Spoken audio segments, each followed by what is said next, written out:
자, 하나님 말씀 읽어드리겠습니다. 히브리서 11장 13절로 16절입니다. 이 사람들은 다 믿음을 따라 죽었으며 약속을 받지 못하였을 때 그것들을 멀리서 보고 환영하며 또 땅에서는 외국인과 나그네임을 증언하였으니 그들이 이같이 말하는 것은 자기들이 본향을 찾는 자임을 나타냄이라. 그들이 나온 바 본향을 생각하였다면 돌아갈 기회가 있었으려니와 그들이 이제는 더 나은 본향을 사모하니 곧 하늘에 있는 것이라. 이러므로 하나님이 그들의 하나님이라 일컬음 받으심을 부끄러워하지 아니하시고 그들을 위하여 한 성을 예비하셨느니라. 아멘. 여러분, 옛날 가수 중에 최희준이라고 하는 가수가 불렀던 노래 중에 하숙생이라는 노래가 있습니다. 아마 70 이상 되신 분들은 다 알겠지만 지금 40대 이하는 하숙생이 도대체 뭐야 촌스럽게 이제 그렇게 생각을 하실 거예요. 근데 그 노랫말을 들으면 아, 그런 노래 있었던 것 같다고 느낄 거예요. 어떻게 시작되는 노래냐면요, 인생은 나그네 길 어디서 왔다가 어디로 가는가. 강단에서 유행가 불러서 죄송합니다. 이렇게 시작되는 가사예요. 인생은 나그네 길 어디서 왔다가 어디로 가는가. 인생은 벌거숭이 빈손으로 왔다가 빈손으로 가는가. 구름이 흘러가듯 머물다 가는 곳에 정일랑 두지 말자, 미련일랑 두지 말자. 사랑하는 여러분, 강물이 흘러가듯 여울져 가는 길에 정일랑 두지 말자, 미련이랑 두지 말자, 이렇게 시작된, 이렇게 쓰여진 가사예요.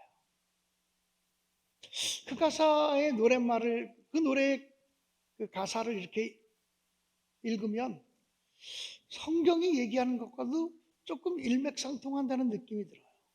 인생이 나그네라고 표현하고 있는 점에서 그렇습니다. 그리고 나그네 인생길에 너무 정두지 말자, 미련 두지 말자라고 하는 것도 성경적인 메시지를 담고 있는 것처럼 보이기도 해요. 그런데 성경적인 메시지와 다른 것도 있어요. 어디서 왔다가 어디로 가는가? 영원한 물음표로 끝나요. 성경은 우리가 어디에서부터 왔으며 어디로 가는 인생인지를 아주 명료하게 얘기해 주고 있어요. 적어도 우리가 예수 믿는 사람이 되었다고 하는 것은 내가 왜 이 세상에 태어났고 우연히 재수 없어서 어쩌다 보니까 엄마 아빠의 사랑 때문에 내가 태어난 그것만은 아니라는 거죠. 나를 향한 하나님의 계획과 하나님의 뜻과 하나님의 목적이 분명히 있다는 것을 깨닫게 되는 거예요. 그리고 장차 우리가 어디로 갈 것인지에 대해서도 분명한 확신을 가지고 있어야 믿음의 사람이라고 말할 수 있는 거예요. 사랑하는 여러분, 사람에게는 귀소 본능, 또 회귀 본능이라는 것이 있어요. 고향을 그리워하는 마음, 또 요즘 신세대 사람들은 집을 여러 번 옮기니까 어디가 고향인지도 별로 잘 개념이 없을 수도 있어요. 그렇지만 사실 고향 그러면 우리 어머니 품, 우리 아버지 품이 고향일 수 있어요. 저는 저희 어머니가 지금부터 14년 전에 하나님의 나라 가셨는데 하나님 나라 가시고 나서 한 번도 꿈도 꿔본 적도 없어요. 어머니 본 적, 하나님이 좀 보여주셨으면 좋겠다는데 안 보여주시네요. 그런데 불현듯 엄마 생각이 날 때가 있어요. 내가 나이가 66세인데 불현듯 엄마 생각이 날 때가 있어요. 불현듯 우리 50년도 더 전에 돌아가셨던 우리 아버지 생각이 불현듯 떠오를 때가 있어요. 아마 여러분도 그럴 수 있다고 생각이 되어져요. 그분들이 바로 우리의 마음의 고향이기 때문에 그렇죠. 고향을 그리워하는 마음은 사람에게만 있는 것은 아닌 것 같아요. 이 귀소 본능이라고 하는 것은 때를 따라 동물이나 포유류에게도 다 있어요. 연어를 생각해 보세요. 연어는 태어나면서부터 얼마 지나지 않으면 넓은 바다로 나가요. 넓은 바다로 나가서 3년 동안을 살아요. 약 3년이죠. 약 3년 동안을 살다가 몸집이 25파운드까지 커져요. 25파운드라고 말하는 것은 11.5kg 정도 되는 거예요. 물고기 한 마리가 11.5kg다. 이거 굉장히 큰 물고기. 우리가 연어회도 먹고 연어 초밥도 먹고 뭐 그렇지 않습니까? 이 연어 얘기를 하는 거예요. 이 연어가 11.5kg까지 바다에서 커요. 그리고 때가 되면 이 연어가 바다를 거쳐서 강을 거쳐서 계곡을 거쳐서 자기가 태어난 곳으로 다시 돌아와요. 그리고 알을 낳고 죽어요.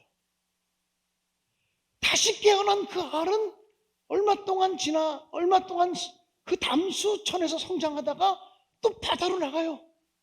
또 바다로 나가서 3년 정도를 머물다가 등치가 이만해져 가지고 다시 바다를 건너 강을 건너 수만 리길, 수백 킬로 되는 수천 킬로를 거슬러 올라와서 자기가 태어났던 곳을 찾아온다는 거죠.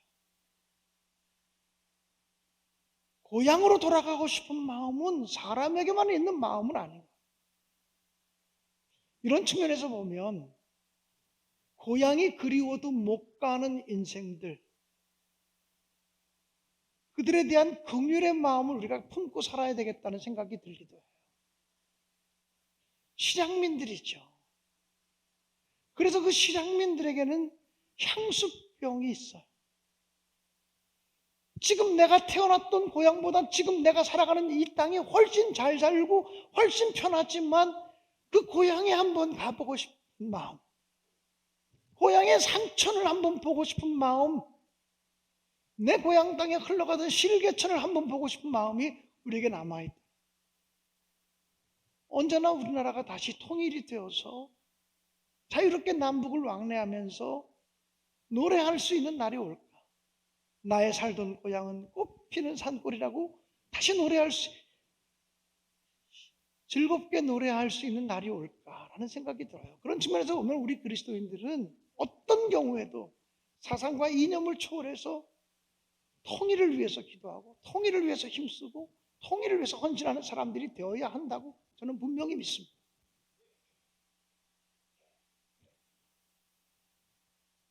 오늘 성경 본문 히브리서 11장 16절에 보면 이렇게 기록이 되어져 있어요.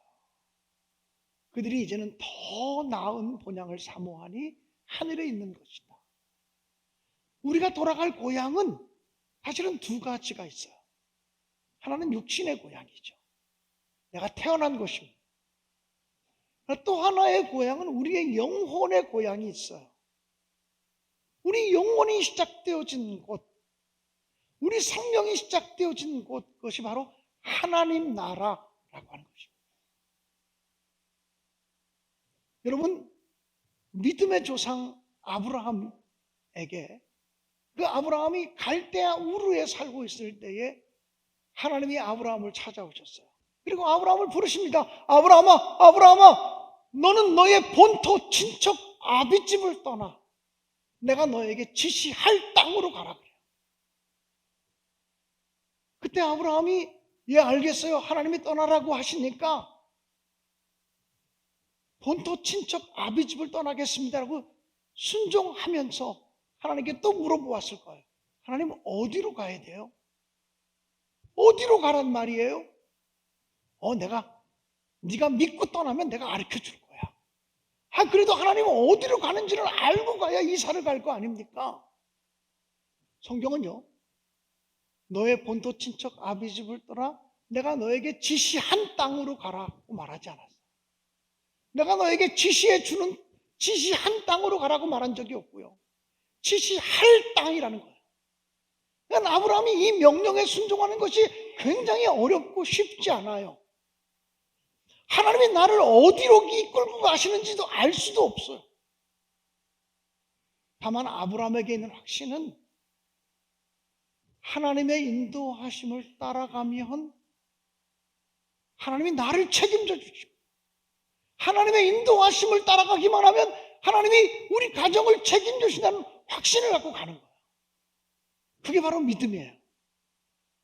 믿음이라는 것은 내가 모든 것을 이성적으로 논리적으로 납득이 되어질 때 따라가는 건 믿음이 아니에요. 믿음은 내 이성을, 하나님의 말씀 앞에 내 이성을 내려놓고, 하나님의 말씀 앞에 우리의 지식을 내려놓고, 하나님 말씀 앞에 우리의 경험을 내려놓고, 하나님 말씀 앞에 우리의 삶의 모든 것을 내려놓는 거예요. 내가 아무리 많이 배웠어도, 내가 아무리 많이 가졌어도, 내가 아무리 경험이 많아도 하나님이 지시하는 대로 가겠습니다. 이게 믿음이라는 거죠. 그래서 우리가 믿음으로 산다는 것은 쉬운 일 같지만 대단히 어려운 일이에요. 매 순간마다 하나님은 우리의 지성이나 이성을 초월한 명령을 내리시기 때문에 그래요. 나를 믿고 따라올 수 있겠느냐? 나를 신뢰하고 따라올 수 있겠느냐? 그러면 내가 내 인생을 책임져 줄게. 나를 믿고 따라오면 내가 너의 가정을 책임져 줄게. 나를 믿고 따라오면 너의 교회를 책임져 줄게 라고 하나님 말씀하시는 거예요.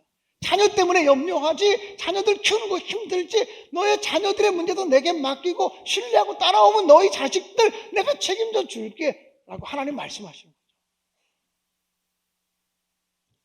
사랑하는 여러분, 우리가 가야 할 고향은 어디일까요? 아브라함이 천신만고 끝에 가나안 땅에 도착했어요. 그리고 가나안 땅에 도착해서 베델에서 제단을 쌓고 하나님께 영광을 돌렸어요. 그런데 가나안 땅에 도착해서 하나님께 제단을 쌓고 영광을 돌린 지 얼마 되지 않아서 가나안 땅에 흉년이 들었어요.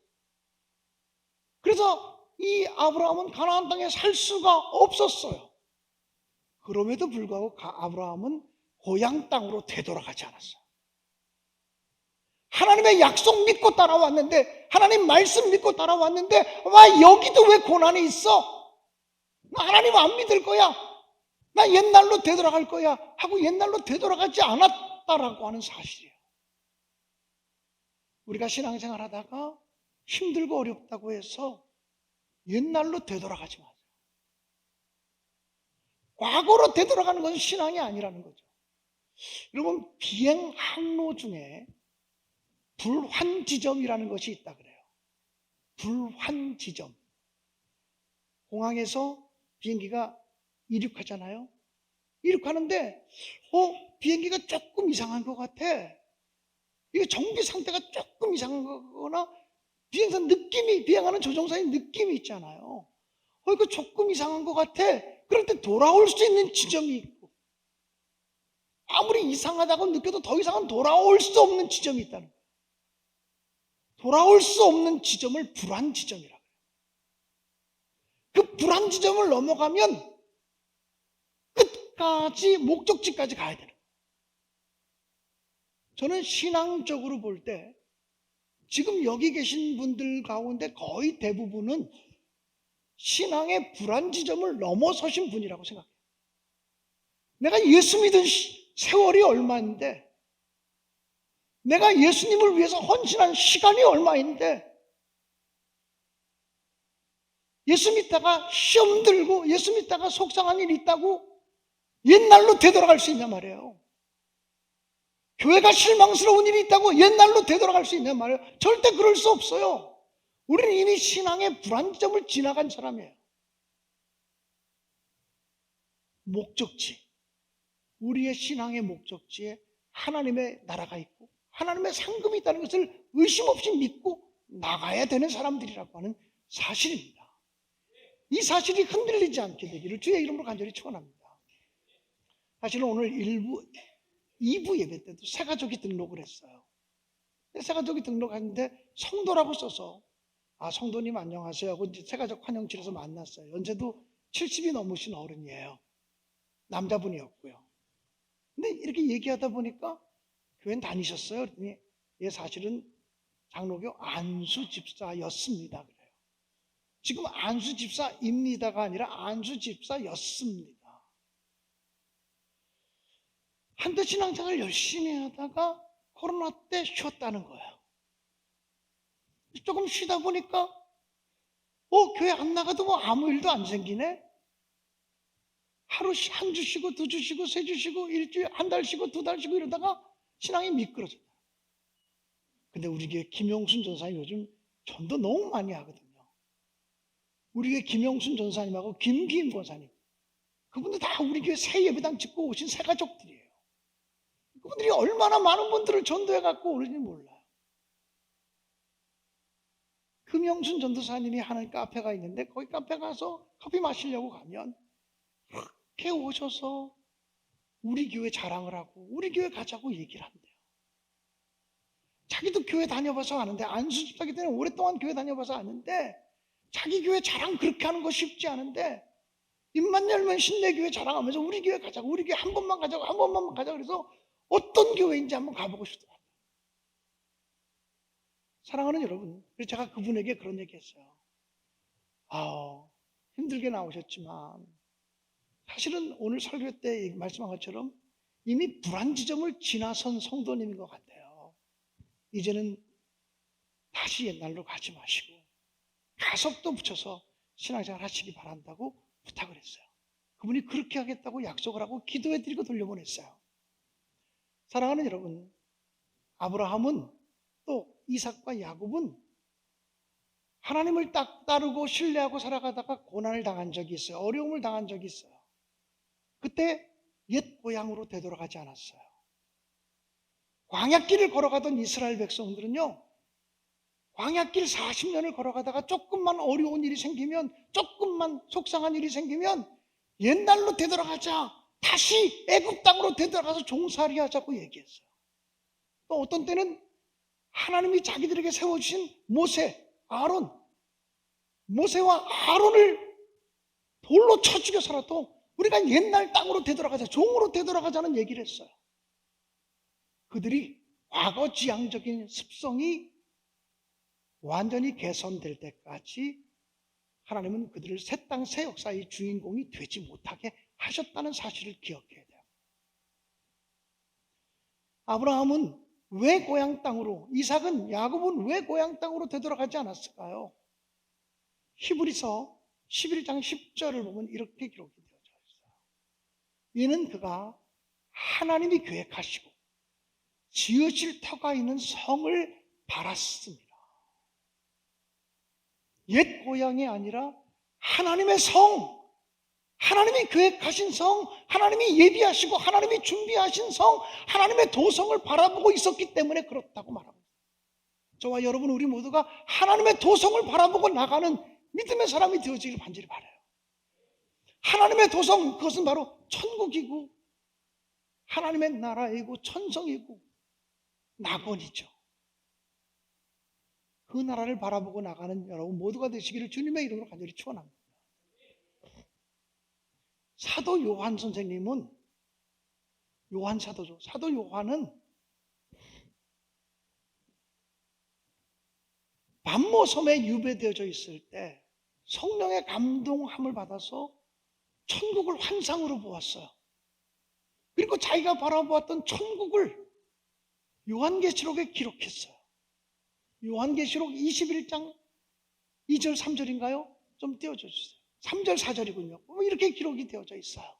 내가 들으니 보좌에서 큰 음성이 나서 이르되, 보라, 하나님의 장막이 사람들과 함께 있으며 하나님이 그들과 함께 계시리니 그들은 하나님의 백성이 되고 하나님은 친히 그들과 함께 계셔서 모든 눈물을 그 눈에서 닦아주시니 다시는 사망이 없고 애통하는 것이나 곡하는 것이나 아픈 것이 있지 아니하리니 처음 것들이 다 지나갔습니다. 하나님 나라가 어떤 나라라고 사도 요한은 이야기하냐면 모든 눈물이 사라지고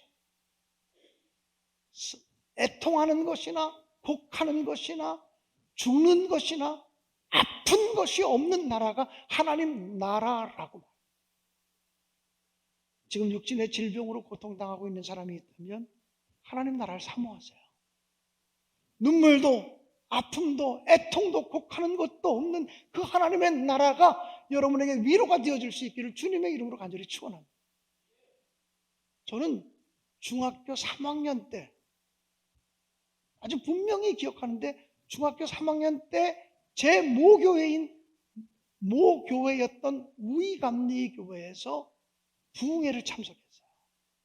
보통 부흥회는 어른들만 참석하는데 저는 학생 때부터 말씀을 사모하는 마음을 하나님이 주셨어요.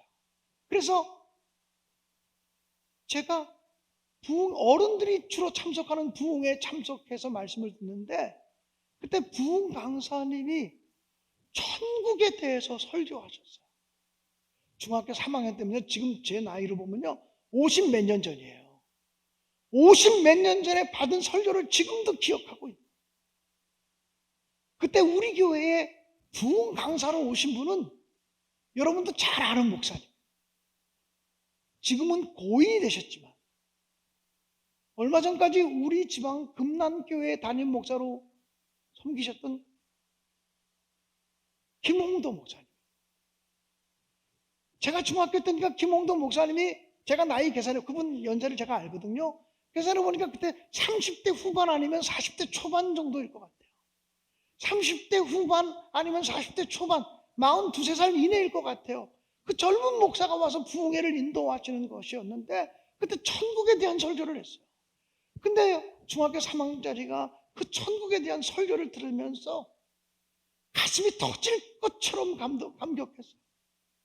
아, 내가 저렇게 좋은 나라에 가는 거구나. 내가 저 나라의 주인공으로 사는 거구나. 이 땅에서 아무리 힘들고 어렵고 나그네 인생길을 걸어도 결국은 내가 저렇게 좋은 나라에 가는 거구나. 저렇게 아름다운 천국에 하나님이 나를 위해서 예비하고 있구나 라는 말씀을 들어 가슴이 터질 것 같아요. 그래서 그때 그 김홍도 목사님이 하셨던 말씀을 제가 조금 인용하려고 그래요. 그분이 이런 예화를 드셨어요.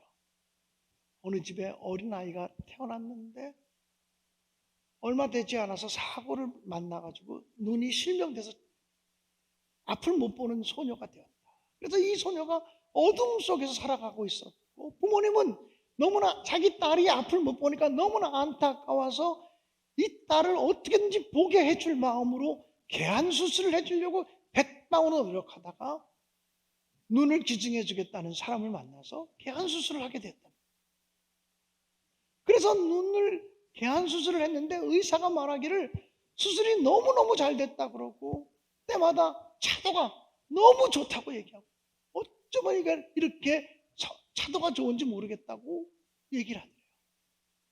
마지막 이제 부모들이 함께 모이고 형제들이 모이고 의료진들이 모여서 이제 눈에 칭칭 동여매고 있던 붕대를 푸는 시간이었다는 거예요. 이제 이 붕대만 다 풀면 이 아이가 세상을 보게 될 것입니다. 의사가 그렇게 말하면서 붕대를 한 바퀴 두 바퀴 돌리면서 풀기 시작해요. 엄마 아빠 가족 모두가 안타까운 마음으로 그 아이가 보게 될 세상을 기대하며 땀을 흘리고 있어요. 손에 땀을 쥐고 바라보고 있어요. 한 바퀴 두 바퀴 돌아가는 게 왜 이렇게 시간이 많이 걸리는지. 드디어 붕대가 다 풀리고 이 아이가 눈을 번쩍 떴어요. 그러더니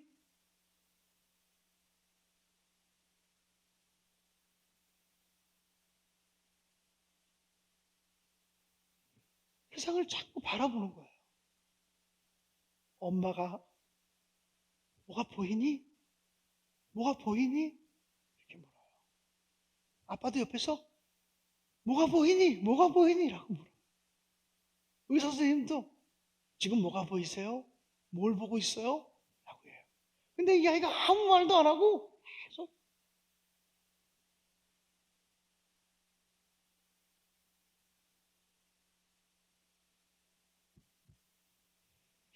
그러는 거예요. 아니 뭐가 보이는지 얘기 좀 해. 답답해 죽겠다. 뭐가 보이는 거야? 얘기 좀 해. 그러니 그 아이가 입을 열기 전에 옆에 있는 엄마의 무릎을 꼬집으면서 엄마는 순 거짓말장이야 그러더래요. 상상할 수 없는 대답이나 엄마는 순 거짓말장이야. 아니 무슨 이게 도대체 무슨 소리? 이렇게 황당한 경우가 있어요. 이게 무슨 소리냐고 물었더니 엄마 내가 앞을 못 볼 때 산이 어떻게 생겼어? 물으니까 산이 뾰족하게 생겼지. 나무는 어떻게 생겼어? 나무는 길쭉히 올라가서 뻗어 있지 뭐 이렇게 설명했다는 거야. 나비는 어떻게 생겼어? 나비는 노란색인데 뭐 삼각형이 2개 달려있고 이렇게 뭐 어쩌고 이렇게 설명했다는 거야. 근데 자기가 보니까 엄마가 설명한 게 충분하지 않다는 거예요. 엄마가 자기에게 눈을 감고 있을 때 설명해 준 것이 충분하지 않아서 엄마는 나한테서는 거짓말을 했구나. 세상이 이렇게 아름다운데, 세상이 이렇게 섬세한데 엄마가 나한테 다 거짓말한 거구나. 그랬다는 거예요. 그러면서 그 당시 30대 후반에 김홍도 목사님이 뭐라고 설교하셨냐면, 나는 하나님 나라에 가면 사도 요한 선생님의 무릎을 꼬집으며 얘기할 것입니다. 아니 천국이 이렇게 아름다운데, 천국이 이렇게 황홀한데, 아니 요한계시록에 그 정도밖에 기록을 못했느냐고, 아니 요 정도밖에 묘사를 못했냐고 얘기하고 싶다는 거예요. 근데 저는 그 말씀을 듣는데 중학교 3학년짜리 꼬마 아닙니까? 중학교 3학년짜리 소년의 마음속에 벅차오르는 감동을 느꼈어요.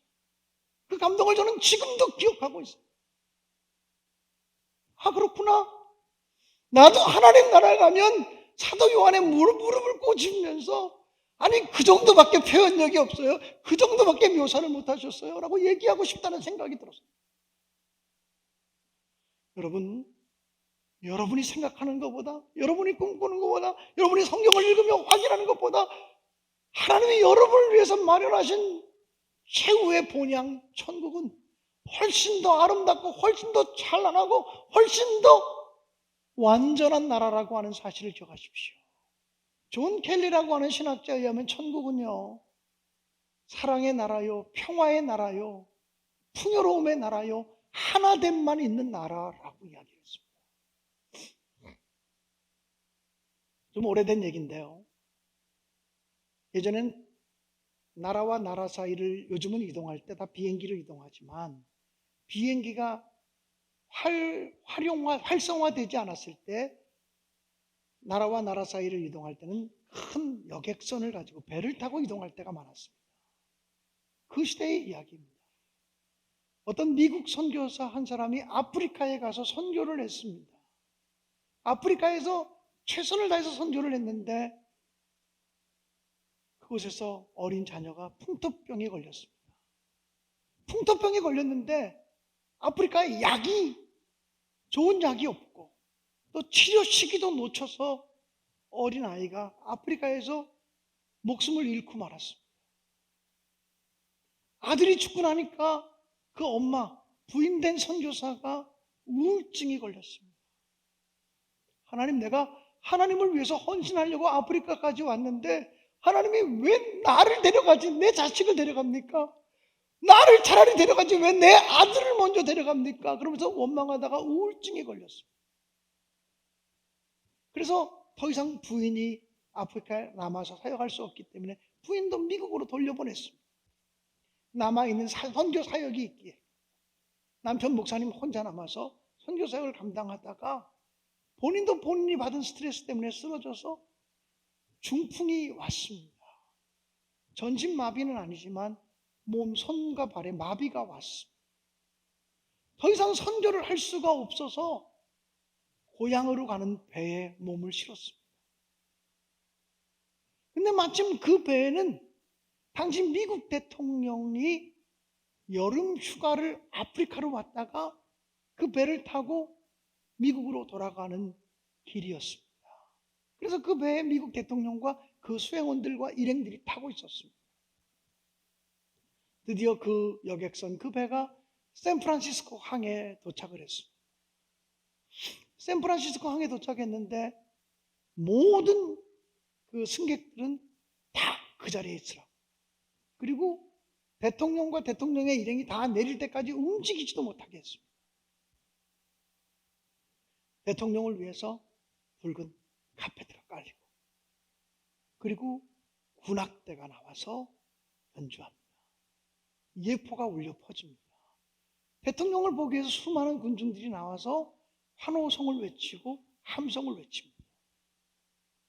시간이 좀 지나고 난 다음에 대통령과 그 대통령의 일행은 다 빠져나가고, 그리고 카페트는 다시 거쳐지고 군악대는 사라지고 군중들도 다 사라져버렸습니다. 이제는 승객들도 내려와도 좋다고 해서 승객들이 내려옵니다. 이 사람은 조금 장애를 가지고 있게, 요즘 같으면 장애를 가지고 있는 분들을 먼저 내려가게 할 텐데 옛날은 그렇지 않잖아요. 거의 맨 마지막에 자기가 장애를 가진 몸을 가지고 절뚝거리면서 그 배에서 내려옵니다. 그런데 군악대의 흔적이 있습니다. 붉은 카페트가 깔렸던 흔적들이 있습니다. 사람들이 웅성거리는 흔적들도 있습니다. 이때 이 선교사가 하늘을 바라보며 이렇게 푸념합니다. 하나님, 도대체 이게 뭐예요? 도대체 이게 뭐예요? 여름 휴가 차 아프리카에 사냥 갔다 온 미국 대통령을 위해서는 붉은 카페트가 깔리고 군악대에 음악이 있고 예포가 터지고 군중들의 함성이 있는데 아프리카에서 주의 복음 증거하겠다고 가서 나는 내 아들을 바쳤습니다. 내 아내마저 우울증이 걸려서 먼저 귀국했습니다. 그것도 부족해서 하나님이 제 몸까지 치지 않았습니까? 저도 장애를 입은 몸으로 지금 비참하게 돌아오고 있습니다. 도대체 이게 뭐예요? 도대체 이게 뭐예요? 하나님, 이게 뭐예요? 근데 그 목사님, 그 선교사님에게 너무나 분명한 하늘의 음성이 들려졌답니다. 내 아들아, 너는 아직 고향에 돌아오지 않았다. 내 아들아, 너는 아직 나의 집에 도달하지 않았다. 내가 모든 사명을 마치고 내가 너에게 명한 모든 사역을 마치고 내 집으로 돌아오는 날, 하늘 아버지의 집으로 돌아오는 날, 나는 진주문을 세워놓고 너를 통과하게 하리라. 나는 붉은 카펫이 아니라 황금길을 깔아놓고 그 길로 너를 지나가게 하리라. 군중들의 함성이 아니라 천군 천사의 나팔 소리로 너를 영접하고 맞이하리라. 이런 음성이 들렸다는 거예요. 사랑하는 여러분, 하늘 아버지의 집이 있다고 하는 사실을 생각하면 어떤 경우에도 회복될 수 있어요. 하늘 아버지의 집이 있다는 사실을 생각하면 어떤 경우에도 두 주먹을 다시 불끈질 수 있어요. 혹시 우리 교인들 중에 한 주간 동안 마음에 상처를 입거나 어려움을 입거나 그런 무거운 마음을 가지고 참석하신 분이 있다면 오늘 이 말씀이 여러분에게 위로가 되기를 주님의 이름으로 간절히 축원합니다. 제가 신학교 다닐 때 힘들고 어려울 때마다 저 멀리 배는 나의 시온성이라고 하는 찬양을 불렀어요. 아주 오래된 복음성가죠. 70년대의 복음성가니까 70년대가 언제입니까? 벌써 지금 50년이 지난 복음성가지만 그 찬양은 지금도 우리의 마음을 울리고 우리의 심금을 울리는 찬양이라고 생각해요. 저 멀리 배는 나의 시온성, 오 거룩한 곳 아버지 집. 내 사모하는 집에 가고자 한밤을 세웠네. 저 망망한 바다 위에 이 몸이 상할지라도 오늘은 이곳, 내일은 저곳 주복음 전하리. 아득한 나의 갈 길 다가고 저 동산에서 편히 쉴 때 내 수고하던 모든 일들을 주께서 하시리. 빈들이나 사막에서 내 몸이 상할지라도 오 내 주 예수 날 사랑하사 날 지켜주시리. 이 찬양으로 결단하면서 하나님께 영광 돌리시기를 주님의 이름으로 축복합니다.